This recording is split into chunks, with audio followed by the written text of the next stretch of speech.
보통 어떤 직업군의 사람들이 다 착하다, 이런 수는 없습니다. 어떤 청소부는 다 착하다, 총리는 다 착하다, 이렇게 말할 수 있는, 평가를 받을 수 있는 직업군이 없죠. 그런데 성경에 나오는 이 백부장들은 묘하게도 다 칭찬을 받습니다. 하인이 병들어서 죽게 되었을 때 주님께 직접 와가지고 하인을 고쳐달라고 했던 그 백부장, 주님께서 내가 가서 고쳐주겠다고 하니까 저는 주님께서 저희 집에 오시는 것을 감당할 수 없습니다. 그냥 말씀만 하시면 낫겠습니다. 우리 주님께서 너무나 놀라셔서 이스라엘 전체에서 이만한 믿음을 가진 자를 본 적이 없다, 이렇게 칭찬했거든. 백부장, 예수님의 십자가 아래서 모든 사형을 집행했던 그 백부장이 예수님을 바라보면서 저는 진실로 하나님의 아들이다, 이렇게 고백을 합니다. 오늘 이 고넬료에 살고 있는 백부장, 가이사랴에 살고 있는 백부장 고넬료, 이 고넬료는 뭐 흠잡을 데가 없는 그런 아주 경건한 사람이었습니다. 하나님께서 직접 이 사람을 자기 사람으로 인정해 주시고 천사를 보내서 환상 가운데서 자기 말씀을 하시고, 오늘 요빠 한 40km 떨어져 있는 그 항구 도시에서 지금 베드로가 묵고 있으니까 베드로를 청해라, 이런 말씀까지 해주시는, 도대체 왜 이 백부장들이 이렇게 칭찬을 받을까? 로마의 군사 조직의 이 시스템을 알고 있는 사람은 백부장은 100명을 지휘하는 사람, 50명을 지휘하는 사람은 50부장, 10명을 지휘하는 사람은 10부장. 유대인들에도 그 1000부장이라고 하는 말도 있지만 백부장이 50부장도 별로 안 쓰이고 10부장도 별로 안 쓰이고 1000부장도 잘 안 쓰이는데, 백부장은 아주 잘 사용되는, 유대인들도 익히 알고 있는, 자기의 군대 편제가 아닌데 하나님께서 이스라엘을 군대처럼 이집트에서 끌고 나오실 때 100명당 지휘자 1명, 50명당 1명씩 그렇게 세우라고 해가지고 백부장, 50부장 이런 개념이 있었거든요. 그런데 지배를 당하면서 로마의 군대를 이끄는 100명의 지휘관이 백부장인 거죠. 그래서 맞는 겁니다. 개념이 맞는 건데, 이탈리아 로마는 군단이 기본 부대입니다. 군단이 기본 부대입니다. 그래서 군단이 6,000명 정도로 구성되어 있는데, 많을 때는 30개가 넘는 군단이 본토에도 있었고, 그 다음에 국경지대, 이 로마 제국이 너무나 크니까 그 국경에마다 서유럽 지역에 몇 군단, 3개 군단, 동유럽 지역에 몇 군단, 그 다음에 위에서부터 야만인이 내려오지 아니하도록 북쪽 경계선에 몇 개 군단, 또 남쪽 이집트하고 이렇게 동아시아 지역에 몇 개 군단, 이렇게 해가지고 총 많을 때는 30개가 넘는 군단이 있었고, 작을 때는 한 20여 개의 군단, 2,000명씩 군인입니다. 평상시에는 자기 일 하다가 전쟁이 나면 소집되어 가지고 군단을 이루는 그런, 나중에 이래서는 안 된다, 항상 국경이 언제 위험할지 무너질지 모르니까 상비군으로 있어야 된다 해서 군대 들어가가지고 20대 때 들어가가지고 37살까지 40살까지 20년 넘게 군대 생활을 하고, 나중에 나라가 더 복잡해지고 군대가 잘 안 모이니까 27살 27년까지 군대 생활을 했던 것이 로마의 군대 편제입니다. 군단은 6,000명이고 그 군단 예하에, 군단 속에 10개의 대대가 있습니다.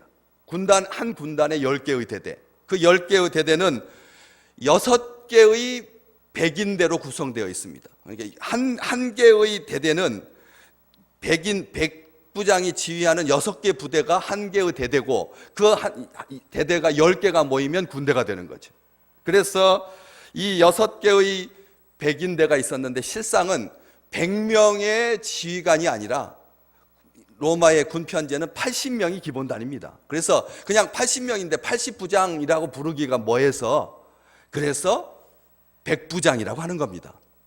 성경에 나오는 백부장 하면 100명의 지휘관이지만 평상시에 80명 정도의 군인들을 거느리기 때문에 80부장인데 백부장이라고 하는 것이죠.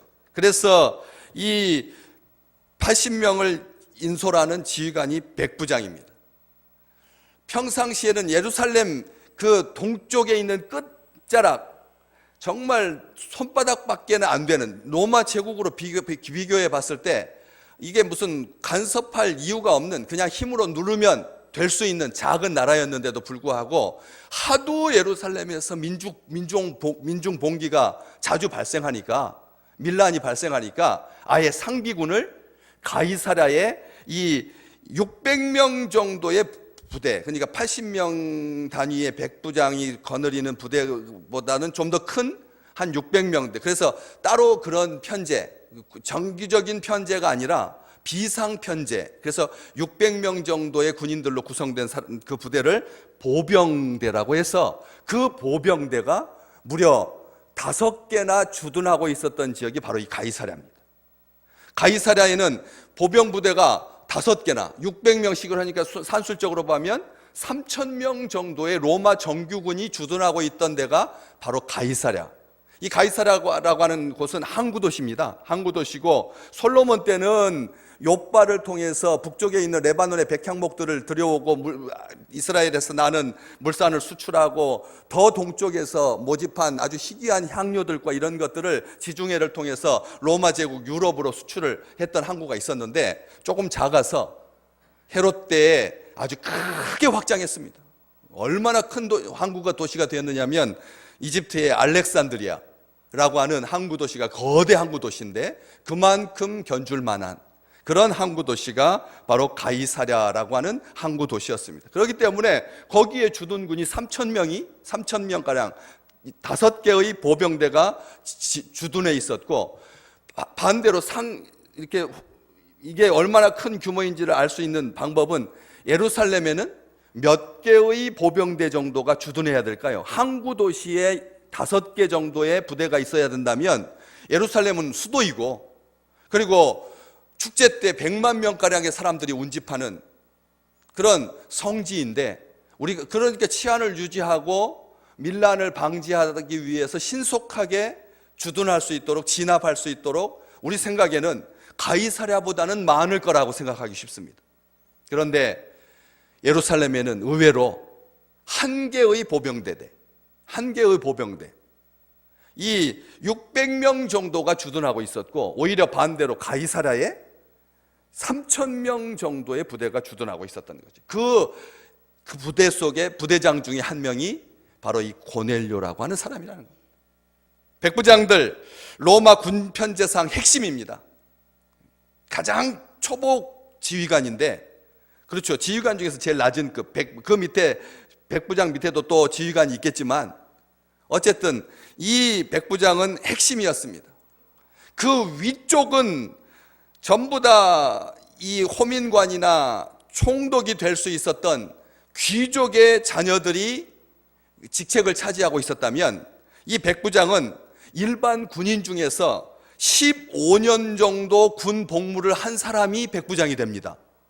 아무나 귀족의 아들이라고 해서 백부장으로 임명하는 것이 아니라, 이 백부장은 군 생활을 통해서 자기의 지휘력이 검증된 사람, 보통 군대 가가지고 반이 죽고 반이 다칩니다. 반이 죽고 반이 다치는, 그래서 제대할 때까지 그렇게 완전한 사지가 멀쩡한 채로 제대하는 사람이 많지 않습니다. 그런데 15년 동안 사지도 멀쩡하고, 그리고 병사들에게 존경받고, 그리고 검증됐으니 얼마나 자부심이 있겠습니까? 자신의 노력으로 지휘관이 된 사람들이니까. 15년 이상 근무한 사람들 중에서 병사들이 꿈꿀 수 있는 가장 명예로운 직책은 바로 이 백부장이었습니다. 백부장을 어떤 사람을 만나느냐에 따라서 군대 생활이 결정됩니다. 좋은 백부장을 만나야 그 군대 생활이 편안하고 목숨도 위태롭지 아니하고 날마다 승리해가지고 휴가도 받고 그러지, 잘못 못된 지휘관 만나면 매번 시달리게 되는 거죠. 그래서 오죽했으면 역사서 속에 백부장의 별명이 다음 놈 데려와. 백부장의 별명이 다음 놈 데리고 와. 이 말은 무슨 뜻이냐면 자기 백부장, 자기 병사들을 아주 엄하게 다스렸던, 기회가 있을 때마다 이 모양 저 모양으로 군기를 주고 기합을 줘가지고 별명이 다음 놈 데려와였습니다. 그만큼 어떤 지휘관을 만나느냐에 따라서 군대 생활이 좌우되는, 그래서 그 시대가 군대 생활이, 군인들의 삶이 다른 일반 모든 백성들의 삶하고 아주 뚜렷하게 구별될 만큼 인기 있는 직업이었습니다, 군인이. 왜냐하면 온 나라가, 온 세상이 먹고 사는 것을 염려하는 시대였기 때문에 그렇습니다. 먹고 사는 것이, 하루하루 먹고 사는 것이 얼마나 고달프고 또 온갖 착취가 행행하고 약탈이 성행하고 전염병은 창궐하고 수시로 이웃의 힘센 자들이 노략질을 하는 그런 속에서 안정된 생활을 보장받을 수 있는 이 군인 생활이야말로 많은 사람들이 호감을 가지고 부러워했던 그런 직업이었던 거죠. 그래서 일정한 나이 17살만 되면 신체 검사를 받고 그리고 지적인 능력을 테스트 받고 이렇게 해가지고 군인이 됩니다. 자기가 속해 있는 군단 마크를 몸에다가 새기고, 옷에다가 새기는 것이 아니라 몸에다가 새기고 군 생활을 시작하게 되는 거죠. 끼니에 대한 걱정이 없으니까, 또 게다가 영양가 아주 풍부한, 군인이니까 잘 싸워야 되니까 키도 크고 신체 조건도 좋고 그리고 잘 먹고 건강한 그런 군인들을 만들기 위해서 영양가 높은 식사를 하게 되고, 글이나 기술들을 배울 수 있는 기회가 다른 사람들, 일반 사람들보다 훨씬 높고 꼬박꼬박 봉급을 받고, 복무 기간이 늘어날수록 많게는 처음에 들어왔을 때보다 2배 정도의 봉급을 받을 때까지 차근차근 올라가는 것이죠. 그런데 백부장은 일반 병사들의 15배에 달하는 봉급을 받았습니다. 그러니까 백부장은 부하고 또 지력도 있고 이 많은 병사들을 거느리면서 아주 탁월한 그런 직종이었던 것이죠. 민간인이 고발을 하더라도 모든 재판은 백부장들로 구성된 군사재판위원회에서 관할했습니다. 그렇기 때문에 판결은 당연히 군인에게 유리하게 내려졌습니다. 혹여 지나가던 사람들의 물건을 빼앗아서 고발을 당했을지라도 오히려 물건을 빼앗긴 민간인이 억울한 판정을 받을 때가 비일비재했습니다.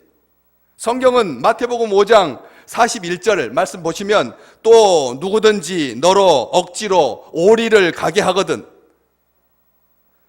그 사람과 심리를 동행하고, 이 사람, 여기에 나오는 누구든지 너로 억지로 오리를 가게 하거든, 이것은 그냥 어떤 사람이 오리를 가게끔 2km를 나와 함께 가자 이렇게 부탁해서 나온 말씀이 아닙니다. 로마의 군인이 억지로 오리를 가게 하거든 그 사람과 심리를 동행하고, 우리 주님께서 해주신 말씀입니다. 그만큼 이 사람들을 마음대로 강제할 수 있는 그런 사람들이 로마의 군인이었고 백부장이 그 지휘관이었던 것이죠. 누가복음 23장 26절에 나오고 있는 예수님 대신 십자가를 졌던 구레네 사람 시몬이라고 하는 사람도 왜 예수님 대신 십자가를 졌습니까? 로마 군인이 너 이 죄수의 십자가를 지고 골고다까지 올라가 해서 강제로 시켜서 그런 겁니다. 강제로 십자가를 지게 만들었던 것이죠. 이런 일들, 그래서 당연히 백부장의 위세는 대단해서 뇌물을 주지 않으면 아무 일도 안 됐습니다. 불이익을 받는 일이 비일비재했습니다. 백부장의 눈밖에 나지 않으려면 항상 돈을 찔러줄 준비가 되어 있어야 했습니다. 백부장은 제대할 쯤 지역의 시의원, 수석, 치안, 판사가 될 수 있을 만큼 많은 재물을 쌓을 수가 있었습니다. 황제에 대한 충성심이 매우 탁월했고 로마의 번영을 위해서 언제든지 자기의 목숨을 내놓을 준비가 된, 한마디로 말하면 충견이었습니다. 그런 백부장, 우리 생각에 그런 사람이 예수를 믿는다, 이런 사람이 하나님을 사랑한다, 여러분 어떻게 생각하십니까? 하나님 없어. 왜냐하면 로마는 한 신을 강제하는 나라가 아닙니다. 로마는 어떤 신이라도 믿어도 좋았습니다. 그렇지만 그 꼭대기에 황제라고 하는 최고 통수권자가 있어서 그에게 절대 충성하고 그에게 주라고 고백하고, 그렇기 때문에 자기가 일부러 다른 신을 만들어서 두 신을 섬길 필요가 전혀 없는 사람이라는 겁니다. 백부장은 신앙생활 가장 안 해도 좋을 사람이 백부장인 겁니다. 왜요? 군 편제상 신이 황제이고, 그리고 그 신 외에 잡신을 섬길 아무런 하등의 이유가 없는 거예요. 아쉬운 점이 하나도 없으니까. 그래서 신을 절대 가질 필요가 없는 사람인데, 고넬료는 경건하고 온 집안과 더불어 하나님을 경외하고 백성을 많이 구제하고 하나님께 항상 기도했습니다. 어떠십니까? 자기가 지배하고 있는 그 이스라엘의 신, 자기가 지배하고 있는 그 땅의 신, 이방신, 그 하나님을 이 고넬료는 정성껏 최고의 예우를 다하여 그렇게 섬겼다는 것이죠. 그런 그에게 하나님께서 천사를 보내주십니다. 천사를 보내셔서 그 환상 중에 천사에게 고넬료가 주목하여 보고 두려워하여서 주여 무슨 일입니까? 오늘 설교의 제목입니다. 주여 무슨 일입니까? 왜 나를 찾아오셨습니까? 천사가 고넬료에게 답을 합니다. 뭐라고 답합니까? 너의 기도와 구제가 하나님 앞에 상달되어서 기억하신 바가 되었다. 우리는 고넬료 설교를 들으면 여지껏 몇 번 정도 들으셨을 텐데, 항상 많은 사람들이 어떤 방향으로 설교를 듣게 되냐면, 그가 경건한 사람이다, 그가 온 가족과 더불어서 하나님을 경외한 사람이다, 하나님의 백성들을 많이 구제했다, 하나님께 항상 기도했다, 이 신앙적인 측면이 강조되기가 아주 쉽습니다. 설교 준비를 하다 보면 정말 어떻게 고넬료가 그렇게 하나님을 믿을 수가 있는, 이건 말도 안 된다. 자기 삶 전체가 아주 평탄하고 자기가 하고 싶은 대로 마음대로 할 수 있고 충성도가 높은 사람인데, 황제를 향하여서 아주 수직적인 그런 계급 구조가 철저한 사람인데, 관념이 철저한 사람인데, 여기에다가 또 다른 신을 섬긴다라고 하는 것은, 이것은 자기의 지위가, 이 강국이었던 로마 제국의 지배하고 주둔하고 있는 군대의 장교가 자기가 다 관할하고 있는 그 지역의 신을 자기 하나님으로, 자기 신으로, 자기 주로 고백하고 믿는다라고 하는 것은, 이것은 놀라운 일이긴 하지만, 이 사도행전은 고넬료가 그렇게 탁월해서, 그렇게 하나님 앞에 사랑받아서 하나님 앞에 기쁨이 되어서 하면서 고넬료를 칭찬하고 있지 않다는 것이죠. 천사가 그에 대해서 해준 이 평가, 네 기도와 구제가 하나님 앞에 상달되었다. 놀라운 말이죠. 이 땅에 살면서 하나님이 하나님을 믿게 되는 이 놀라운 축복을 이 고넬료가 갖게 되었는데, 그 고넬료를 하나님께서 기억하신다, 이 기억하신 바 되다라고 하는 말이 흠양하신다, 연락하신다, 그 제사를 받으신다는 뜻입니다. 그 제사를, 그러니까 하나님 앞에 올라갈 수 있는 제사는 이 땅에 사는 동안 기도하는 것, 그리고 사람들한테 구제하는 것이 하나님 앞에 제사다라고 하는 것을 하나님의 천사가 알려주신 것이죠. 하나님의 천사를 통해서 이 기도하는 것이 이게 밥 잘 먹게 해달라고, 소화 잘 되게 해달라고, 오늘 하루 행복하게 살게 해달라고 하는 이 기도가 하나님 앞에 올라가는구나. 어떻게 여기 앞에다가 네 기도할 때 그 기도 앞에다가 네가 한순간도 빠지지 아니하고 아주 철저하게 교리적으로 신학적으로 완전하게 기도해야지만 하나님께서 들으신다가 아니라 너의 기도와 너의 구제, 아주 간단하게 말하고 있습니다. 우리는 하나님 앞에 기도할 때 하도 이런 소리 저런 소리를 많이 들어서 아주 원고지에 잘 써가지고 문법도 틀리지 아니하고 또 하나님께 영광이 되는 기도만 하고 친정 엄마를 위해서, 그 다음에 아직 믿지 않은 조카들을 위해서 기도하는 것은 이건 내 기도니까 그냥 내 만족이라 이렇게 생각하기 쉬운데, 고넬료의 모든 기도를 하나님께서 기억해 주십니다. 그리고 그가 했던 구제, 성경 이 사도행전을 기록한 의사 누가는 허풍쟁이가 아닙니다.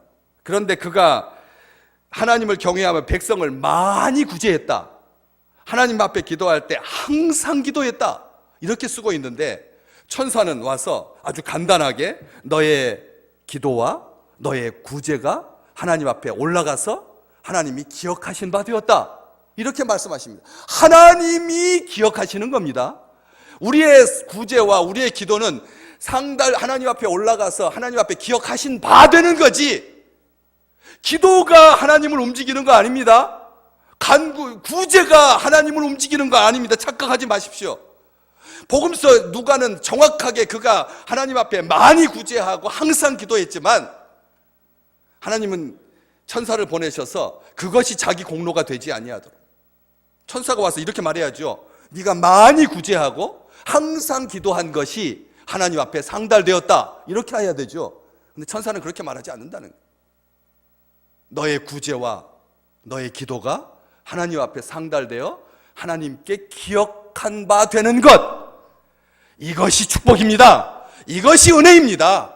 하나님께서 기억해. 창세기 19장에 보면 아브라함이 그렇게 그 소돔성을 위해서 기도했지만 하나님께서 의인 10사람만 찾으면 내가 소돔성 멸망하지 않겠다고 했는데, 그렇게 기도했는데 의인 10사람이 없었습니다. 그래서 하나님께서 그 지역을, 성경 말씀 보시죠. 하나님이 그 지역의 성을 멸하실 때, 롯이 거주하는 성을 엎으실 때에 하나님이 아브라함을 생각하사, 아브라함이 뭐 했는데요?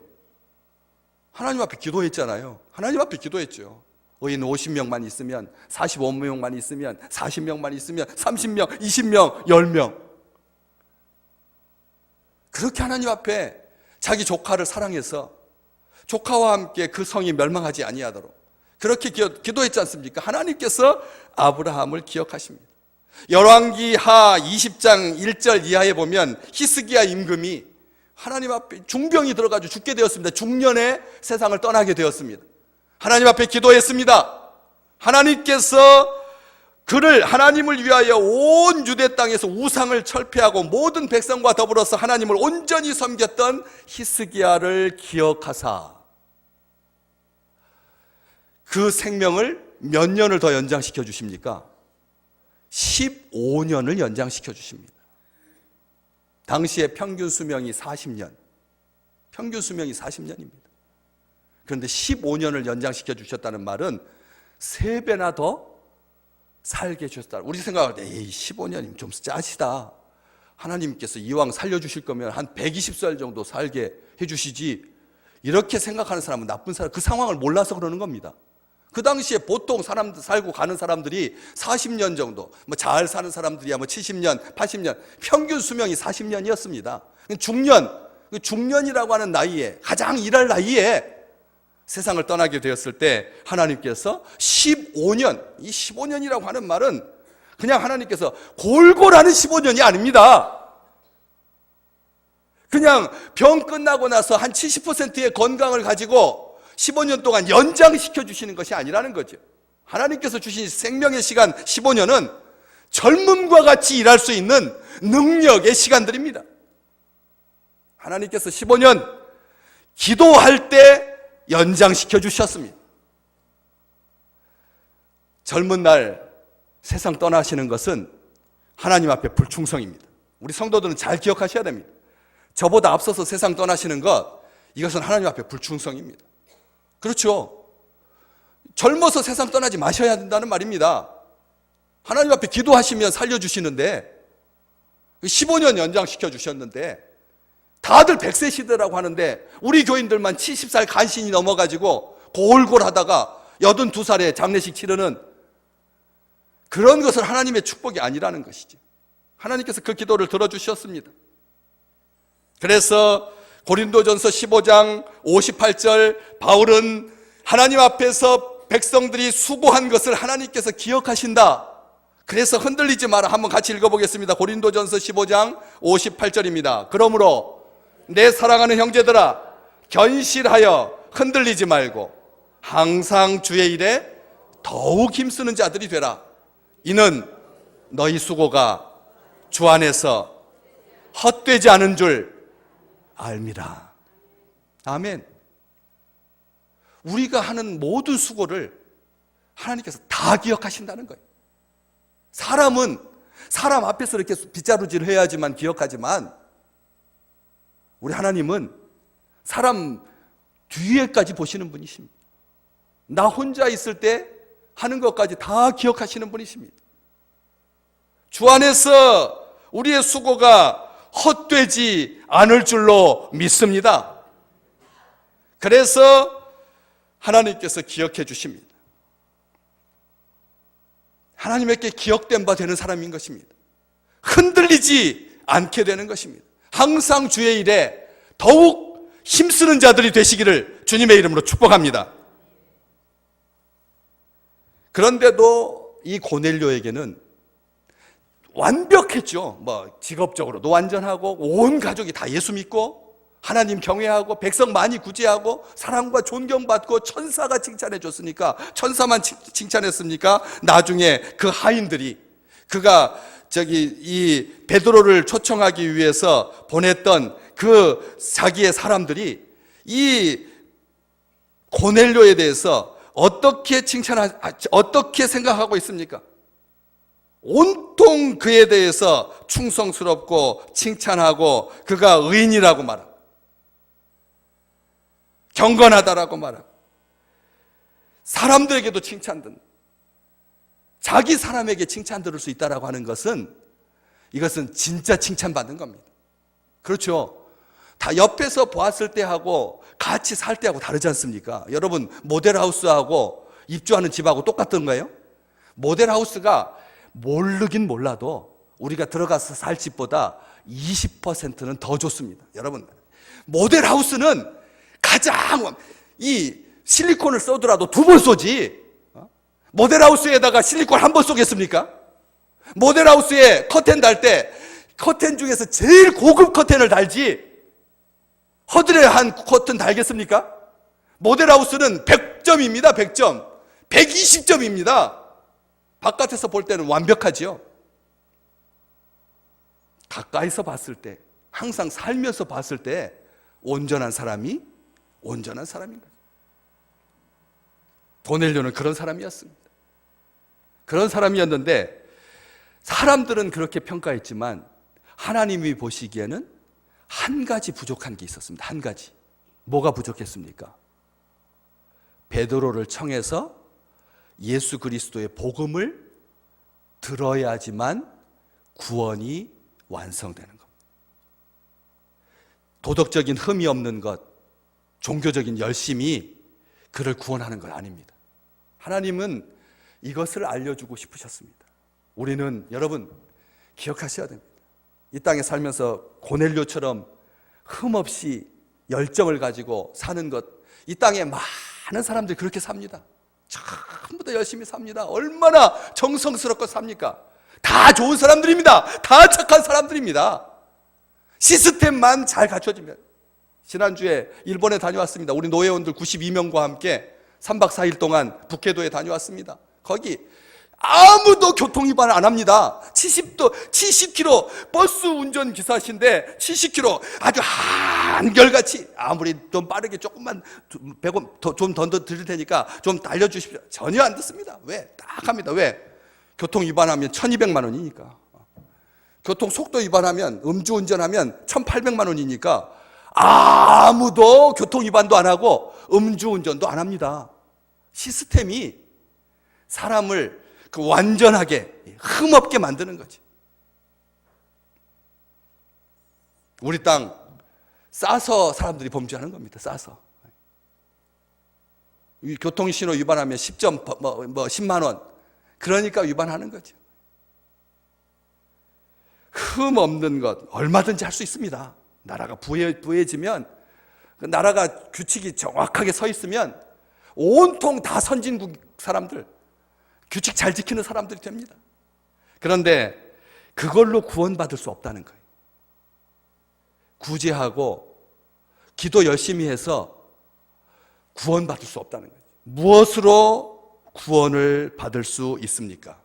오늘 사도행전 10장 43절 말씀, 10장 43절, 우리 오늘 본문 말씀 뒤로 쭉 앞에 스크린에도 띄워놓겠습니다. 10장 43절 같이 읽어볼까요? 그에 대하여 모든 선지자도 증언하되 그를 믿는 사람들이 다 그의 이름을 힘입어 죄사함을 받는다 하였느니라. 베드로가 고넬료의 집에 와서 설교한 겁니다.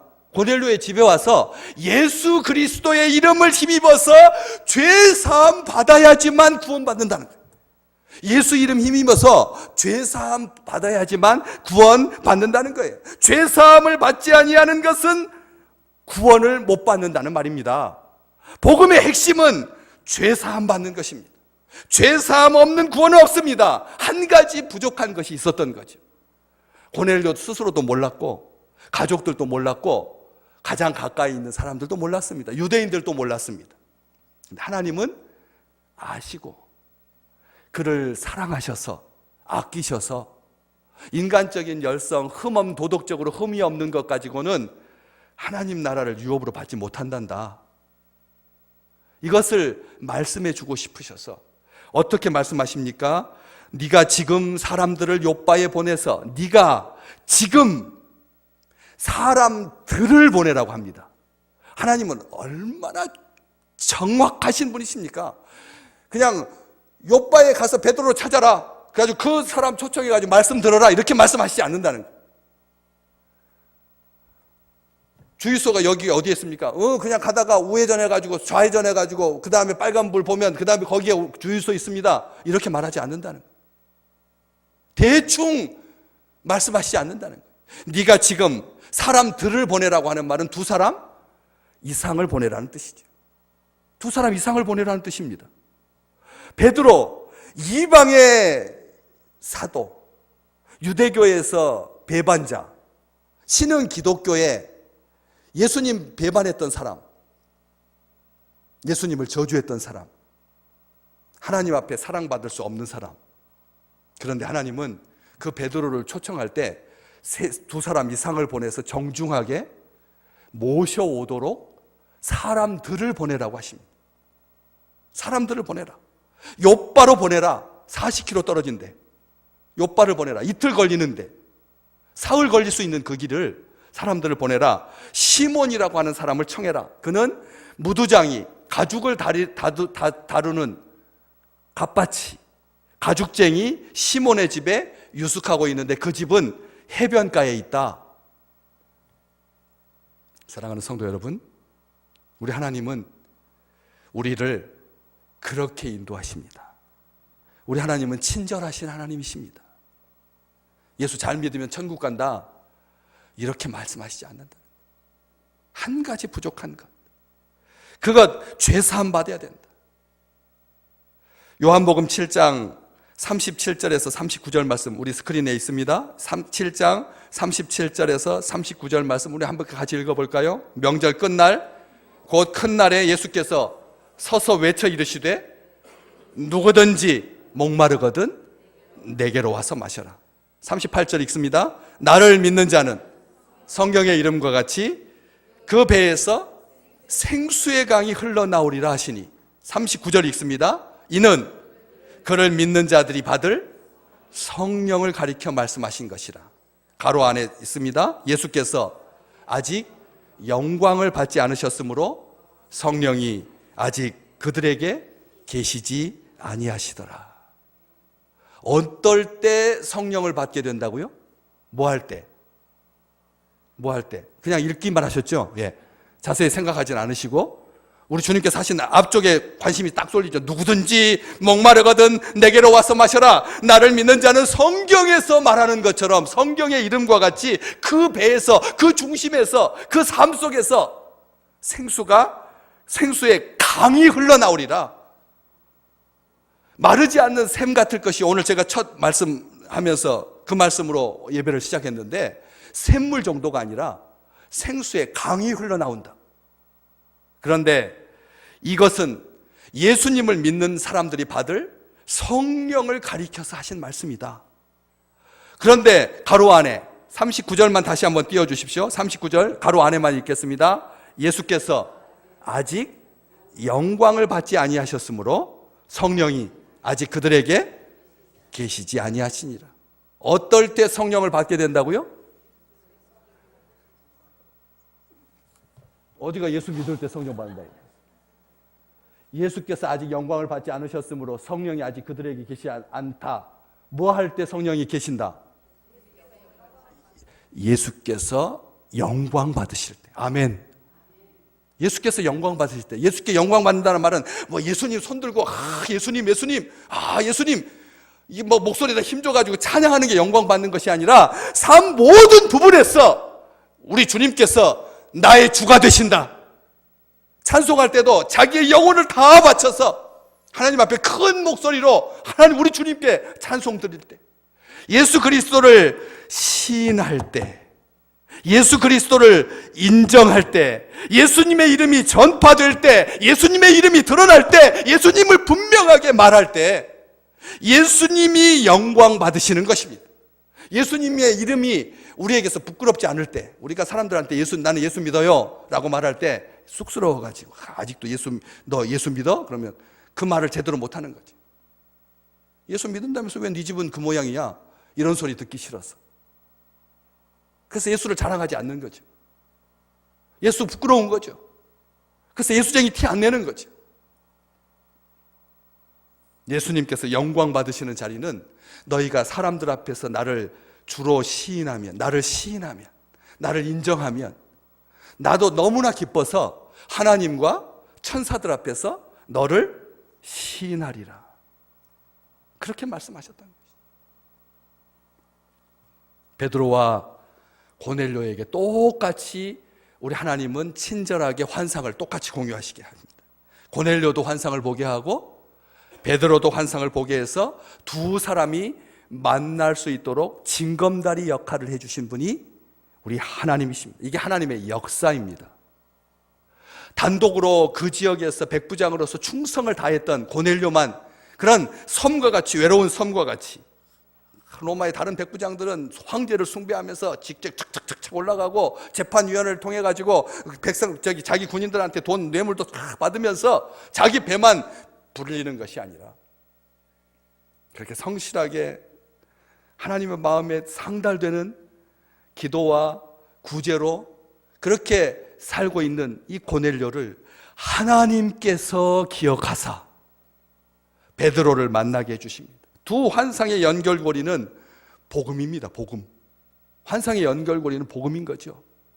고넬료에게는 도덕적인 흠 없는 것이 구원받을 수 없다. 죄사함 받아야지 구원받는다. 베드로에게는 이방인 외식적인, 이게 아직도 율법에서 레위기 11장에 나오는 것처럼 이것은 먹어도 되고 이것은 안 먹어도 되고 그렇게 율법의 정신으로 충실했던, 그래서 하늘에서 보자기가 내려왔는데 그 속에 벨 짐승들이 다 들어있는데 주님께서 하늘에서 분명히 먹어라 그러는데도 우리 주님 베드로가 아닙니다.